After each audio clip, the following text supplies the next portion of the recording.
দর্শক, জগন্নাথ বিশ্ববিদ্যালয়ের নির্বাচনের ফলাফল ঘোষণা হয়েছে, আর সেই খবর জানাতে এই মুহূর্তে সেখানে আছেন আমাদের সহকর্মী তাওহিদুল ইসলাম। তাওহিদ, যৌথ নির্বাচনের ফলাফল তো হাতে পেয়েছেন, কতটা সময় লাগলো পুরো ফলাফল পেতে এবং সার্বিক চিত্র কি দেখছেন আমাদের জানাবেন।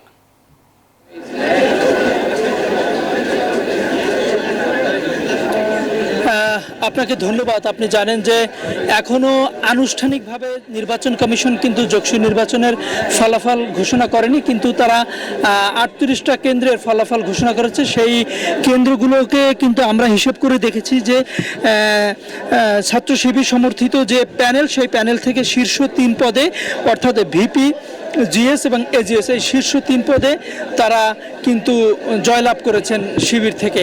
এছাড়া আপনি বলছেন যে কত ঘন্টা লাগছে, আসলে মঙ্গলবার বিকাল 3টায় ভোট গ্রহণ শেষ হয়েছে যৌথ নির্বাচনে। তারপরে এখন বাজে বুধবার রাত 12টা 13 মিনিট, অর্থাৎ 1 থেকে দেড় দিনেরও বেশি সময় লেগেছে কিন্তু আপনার এই ভোট গণনা সম্পন্ন করতে। কিন্তু এখনও চূড়ান্ত ফলাফল আনুষ্ঠানিকভাবে তারা কিন্তু ঘোষণা করেনি। তবে জানিয়ে রাখি, মোট ভোট কেন্দ্র 39টি, একটি হল সংসদ অর্থাৎ নারীদের জন্য, সেই হল সংসদের কেন্দ্রের ফলাফল এখনও ঘোষণা করেনি। এছাড়া বাকি যে 21টি পদের বিপরীতে যে 38টা কেন্দ্রে ভোট গ্রহণ হয়েছে কেন্দ্রীয় ছাত্র সংসদ নির্বাচনে, সে 38টির ফলাফল ঘোষণা হয়ে গেছে। তার ভিত্তিতেই আমরা জানতে পেরেছি যে ভিপি, জিএস, এজিএস ছাত্র শিবির থেকে জয়লাভ করেছে।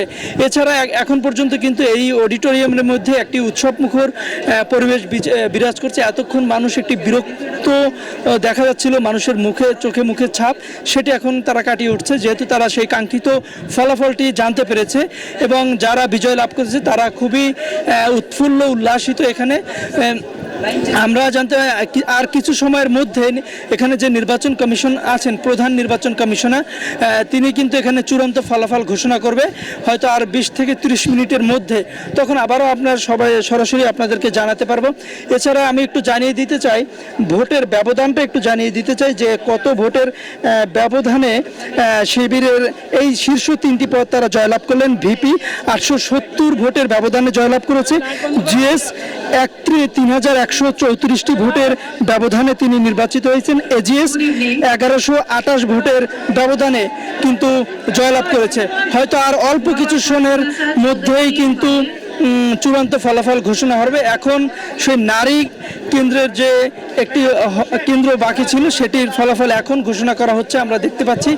এছাড়া অডিটোরিয়ামের ভিতরে যত মানুষ আছে, এছাড়া যাতে নির্বাচনকে কেন্দ্র করে, ফলাফল ঘোষণাকে কেন্দ্র করে যাতে কোনো ধরনের বিশৃঙ্খলা সৃষ্টি না হয়, এজন্য কিন্তু পুরো বিশ্ববিদ্যালয় এরিয়ার মধ্যে আইনশৃঙ্খলা রক্ষাকারী বাহিনী সতর্ক অবস্থানে আছে। পুলিশ আছেন, বিজিবি আছে, র্যাব আছে, সেনাবাহিনী আছে। এছাড়া কয়েক স্তরের কিন্তু নিরাপত্তা ব্যবস্থাও নেওয়া হয়েছে।